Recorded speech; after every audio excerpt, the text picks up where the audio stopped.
Welcome back. Cristiano Ronaldo is pillory for joining Saudi Arabia's Al Nassr team in the biggest money deal in football history. He'd sold out, they said. At worst, he trashed his legacy by sportswashing the brutal Saudi regime. Lionel Messi, we were assured, would never do that. Well, now it looks like Messi, his closest rival in the greatest of all-time contest, although I think Ronaldo edges him, will be following him to the Desert Kingdom. Reports suggest the World Cup winner is about to sign a £500 million deal with the rival team Al Hilal. So are these legends sportswashing a brutal regime, or are they just banking the bumper payday they deserve after stunning careers and doing what many footballers have done, going and playing in a different country at the twilight end of their football lives? Joining me now is the boxing promoter Frank Warren, and by the human rights lawyer and former managing director of Leeds United, David Haigh. Well, welcome to both of you. Frank, it's a very emotive issue, this. I remember when Ronaldo, obviously I remember it because I'd done the interview which led to him going there, but I interviewed Cristiano, that's why he left United,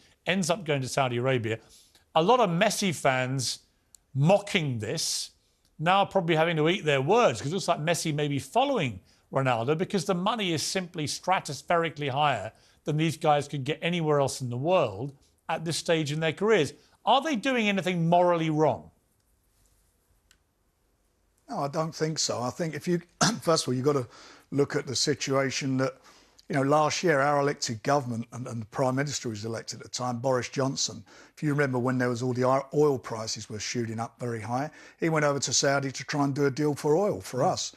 You know, we have companies over here in the UK who trade on a daily basis, providing arms, aeroplanes, cars, everything to Saudi. So a sportsman who has a very short lifespan or in his career, you can't blame them at the end of the day for going there. You know, it's a question of their morals. And again, you look back, you go back to the 60s. I can remember all the English players going to South Africa, and when the apartheid was going on, lots of them were going there. Yeah. Well, David Haigh, my issue with this whole sports washing debate, and we had all this over the World Cup in Qatar, it's just this stinking hypocrisy, whichever way you look. Everyone who puts on their moral halo, including, by the way, our country, which last time I checked illegally invaded Iraq in 2003. What right do we have, frankly, to cast moral aspersions on other countries and players taking their business there, given that we let them play here when we did something like that? Well, good evening, Piers. I mean, I certainly agree with you. There is an awful lot of human rights hypocrisy in football as well. When you look at how we deal with, for instance, Russians owning football clubs at the moment compared to Gulf dictatorships, and you know that's something that you see. And you know, I agree with Frank when he says you can't blame people like Lionel Messi for going to these countries. But as a human rights lawyer, of course, I mean, I would want them to use the fact that they are going there to help improve the human rights records in those countries and cast a spotlight on the human rights abuses, of which there are many. But do you not think that people like Ronaldo and Messi, because of their global fame, and they're two of the most followed people on social media in the world, Ronaldo's #1, and I think Messi's #2 on Instagram, that just by going there and living there and playing sport there, they cast an unbelievable light on these countries. We saw that with Qatar. And so, in a way, just by being there, these guys, with their profile, they do go quite a long way to highlighting other issues, don't they?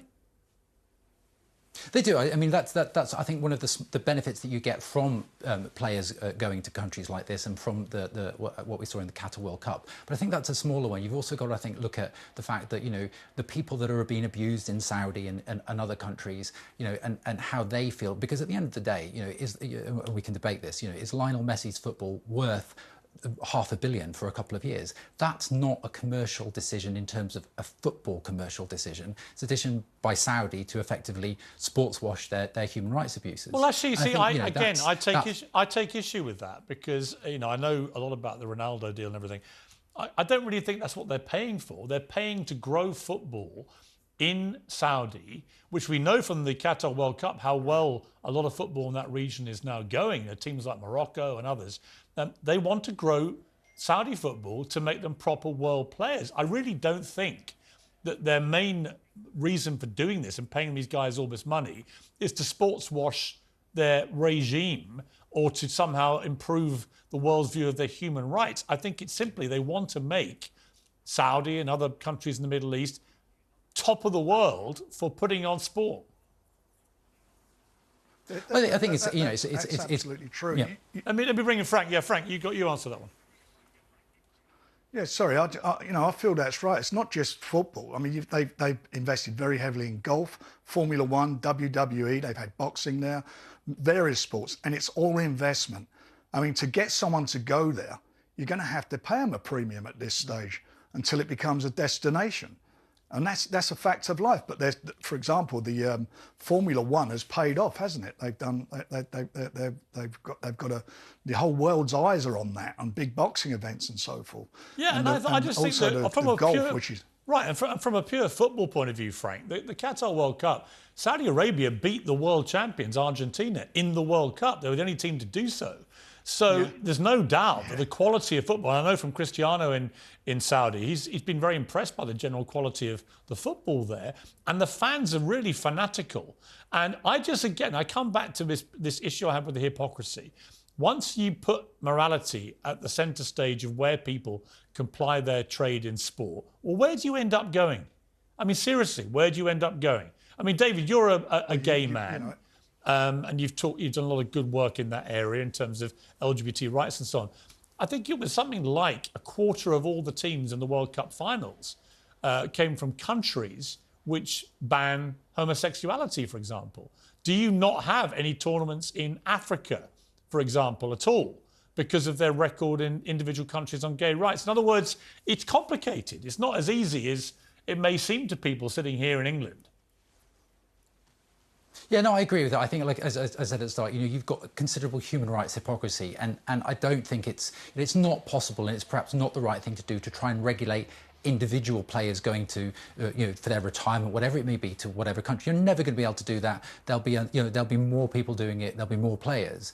But there are areas in sports washing that we can regulate. And we saw recently with the Premier League introducing what they said would be new laws and new regulations on the owners and directors test to stamp out dictators and despots buying into English football. I think there's something that we can actually try and improve the situation. Should nations like Saudi be able to buy football clubs? You will have, to counter that, you will have people in the Middle East who say that all the American owners buying into the Premier League, well, what's the difference? They'll say they illegally invaded Iraq like the UK did. They've done other stuff which they believe abuses human rights, as they think the UK has as well. It depends where you are in the world as to how you view these things. When I was in Qatar, I was really struck by how angry they were about all the hypocrisy about human rights. Not to defend their own issues. They just said, well, who's actually pointing the finger at us who's so morally pure?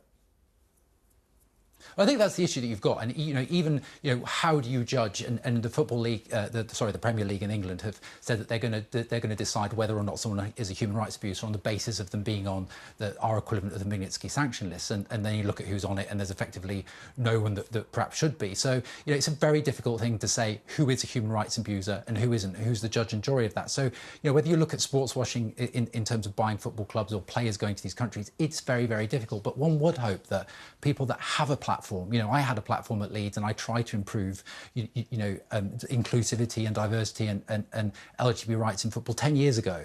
And one would hope, but that's a personal thing, that people like Messi and Ronaldo would use their platform to do that. And that's down to them. You're never going to be able to force them to do that or not. Before I let you go, Frank, go on. I was saying also, you look at the demographic of Saudi Arabia, I think it's nearly 60% of the population are under the age of 40. Yeah. So you've got a younger generation there. And the fact these guys are going there, they're opening their eyes up to what is happening. And obviously, as you say, Ronaldo, Messi and many other people are quite tolerant in their views. And hopefully that will reflect in the future. I think that is a really significant point. Honestly, I do. I think these guys aren't going to change their views from what I've seen so far. Their views are very well known. They're all shared on Instagram every day. So the fact they're over there shining a light on it could work both ways, actually. Frank, I can't let you go without asking you, are we going to win the Premier League, Arsenal? Oh, God, I'll tell you what, I'm on the edge. We fell over on those three matches, which I was like torture. But how impressive were they on Sunday? They were brilliant, but give me some hope. Are we going to win, Frank? I'm praying. I'm everybody. We all want it to happen. Man City got to fall over, haven't they? For us, they've got to fall over. They got to lose and draw one. Yeah, and that's a big ask. Though. It's absolute agony, isn't it? Frank, great to see you. Yeah. David, thank you very much indeed for joining me. I appreciate it. Thanks, guys. Thanks, Piers.